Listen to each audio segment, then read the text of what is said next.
এতিয়া দ্বিতীয় প্ৰশ্নটো মোক কৰি আছে বহুতে যে এডিআৰই নিযুক্তি কেতিয়া হ'ব।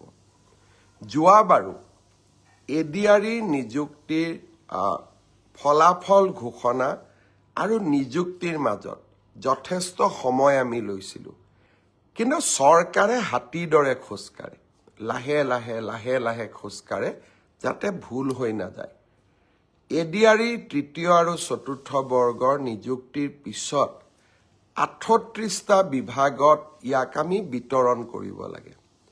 38টা বিভাগে প্ৰায় 60টাতকৈ অধিক সঞ্চালকালয়ৰ মাজত এই পদসমূহ বিতৰণ কৰিব লাগে। ই এটা ডাঙৰ প্ৰক্ৰিয়া। ইয়াৰ মাজতে দিব্যাংগ যিসকল 3% দিব্যাংগ যিসকলে চাকৰি পায় তেওঁলোককো আমি মেডিকেলি আৰু এবাৰ পৰীক্ষা কৰিব লাগে গুৱাহাটী চিকিৎসা মহাবিদ্যালয়ত।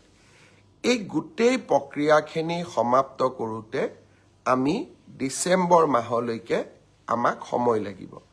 জানুৱাৰী মাহৰ 10 তাৰিখৰ আগতে আমি চতুৰ্থ বৰ্গ এডিআৰইত যিসকলে উত্তীৰ্ণ হৈছে তেওঁলোকক আমি নিযুক্তি পত্ৰ দিম আৰু জানুৱাৰী মাহৰ 15 তাৰিখৰ আশে পাশে তৃতীয় বৰ্গত যিসকলে উত্তীৰ্ণ হৈছে তেওঁলোকক আমি নিযুক্তি পত্ৰ বিতৰণ কৰিম।